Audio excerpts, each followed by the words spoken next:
Good Monday morning. Welcome to the Olson Advantage. I'm Dave Olson, the Olson Properties Team. Today we're going to look at what's going to keep Arizona humming along. We addressed in the last couple of videos people's concern about water. We have plenty of water on tap. The conservation and the management of that is well underhand. I think if we just wrap our arms around a little bit about not wasting water, we'll be even better off. But today I'd like to address why I think we personally feel like there's a lot of runway with Arizona and what's coming. So let's put a little historical perspective on it. I'm going to show you this next slide. So how many years ago do we think this picture on the left was taken? From almost the identical spot that we see on the right. A lot has changed here in Arizona. Hopefully you have a guess in mind. This is almost exactly 100 years. If a person were to now own an acre in Paradise Valley, they'd be doing all right for themselves. And it's important to put that in perspective when you're talking about real estate. It's a long-term journey. You can't think short-term. If you do think short-term and or make short-term decisions, the chances of being successful, and I mean that financially, are probably more at risk. Can you do it? Absolutely. Flippers make a living turning homes over very quickly. But if you think long-term, the safety of that success goes up significantly. I'd like to share some great information. This is like 1 day old. And we've always felt that what is going to drive continued appreciation here in Arizona in terms of the demand for housing and the appreciation for housing is jobs. And we're on a nice track for those. So let's take a look. So this is from AZ Big Media, and it pulls some of the economic development information that's been pushed out. The expansion of Taiwan Semiconductor, one of the largest multinational corporations in the world, has 4,500 jobs slated coming already in 2023. Thousands of jobs for LG Energy in the Cave Creek area.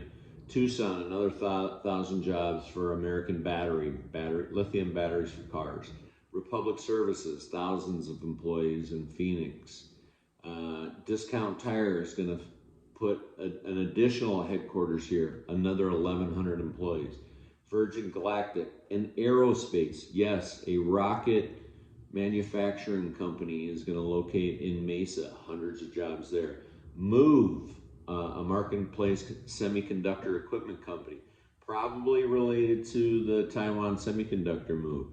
Hundreds of jobs in Tempe. Oh, we're not done yet. We have 2 more slides. Mesa, hundreds of jobs for Benchmark Electronics. Procter & Gamble, 500 jobs in Coolidge.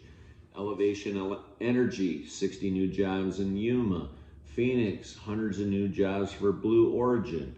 Corning, 250 jobs in Gilbert.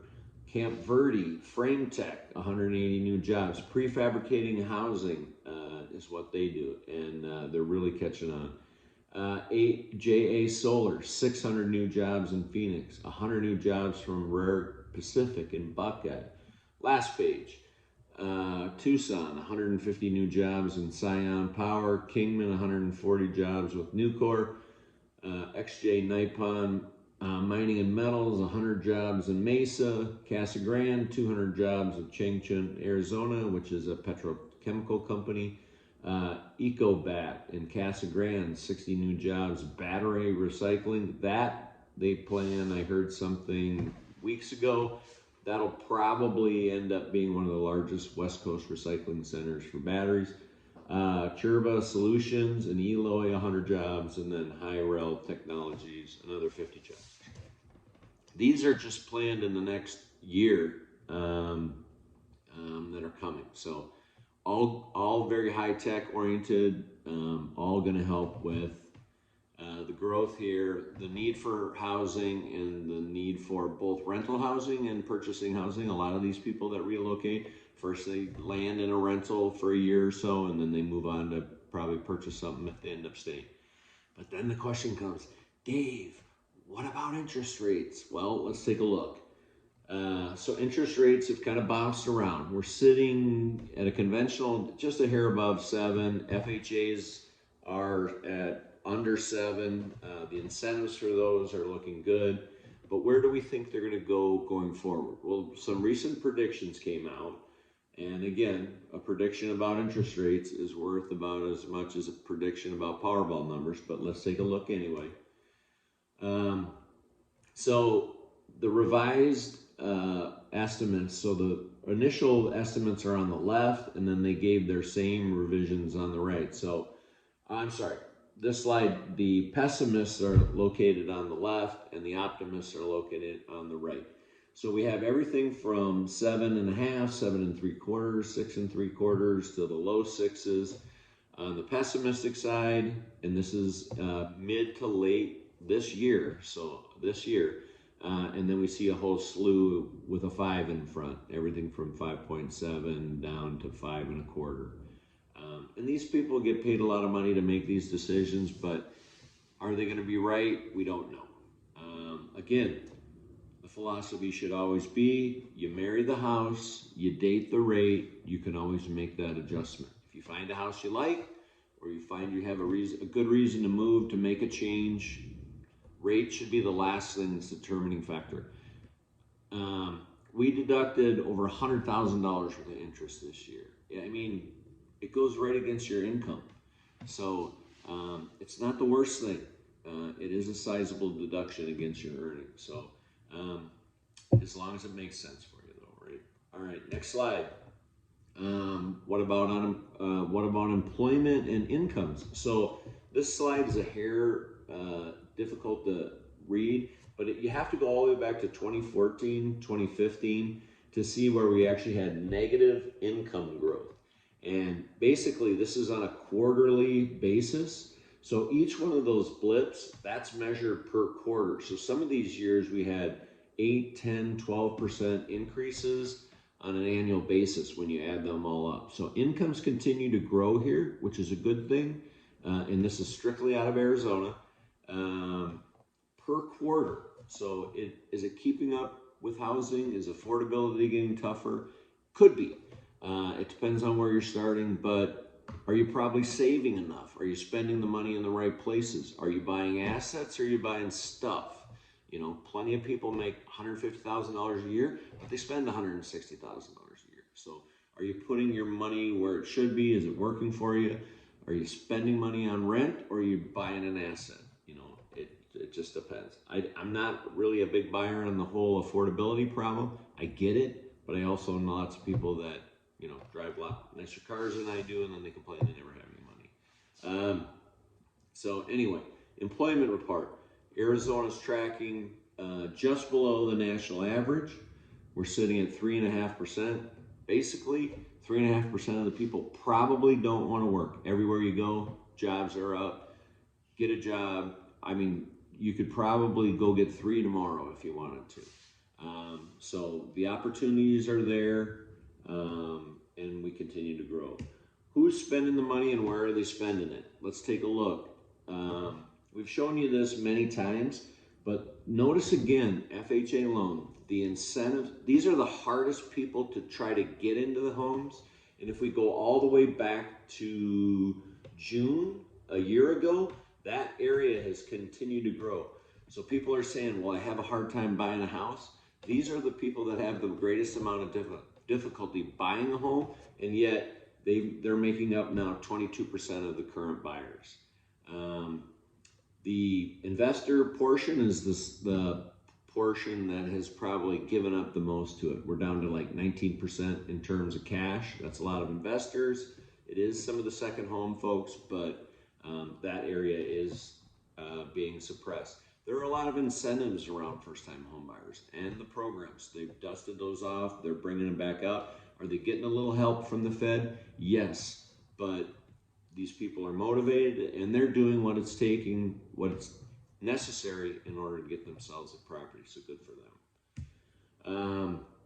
Now, we've shown you this slide as well a number of times. I highlighted the area in red.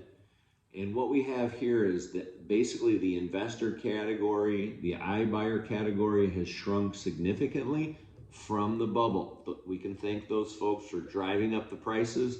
Those people have exited. We should see a lot more stability. We are going to continue to see increases as long as we have low inventory and a good amount of buyers. We don't have a ton of buyers. We have a good amount of buyers. We're going to continue to see slight uptick in appreciation. Again, the nicest, cleanest, best homes are selling quickly. Our last 2 listings in the last 5-6 days sold in 1 day and 3 days respectively. They were super nice houses. I mean, it was, they go very quickly, and we had multiple offers. Last couple slides, or I'm sorry, the last slide, this is kind of fun, just for a parting blow. Case Schiller, who's been quoted over the last, 3 weeks, has gone everywhere from home prices continue to climb with striking regional differences, totally changed their tune. 30, 60, 90 days ago, they were telling you that, Phoenix is on fire, everybody's gonna lose their houses. And then the last comment, which is only on August 1st, the great housing crash of 2023, that wasn't. It isn't, and it won't, as long as we have people flooding here for jobs and good jobs and a lack of inventory. We have lots of people that are hunkered down in those 3% loans, and they're not going to go anywhere. So the amount of inventory is very limited.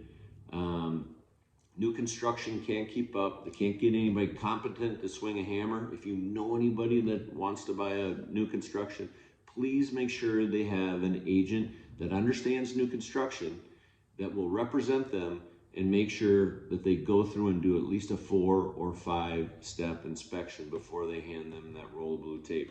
They promise you, they will thank you. They will thank that real estate agent, because when they're sitting out in the cul-de-sac 2 years from now, they're going to be the home that doesn't have the problems, and all their neighbors are going to be bitching because of the process was not managed very well. Hopefully you found this useful. Thanks so much. If you ever have any questions, don't forget to text the number 59559, and you can always call me directly at 623-570-4464. Thanks so much. Make it a great day.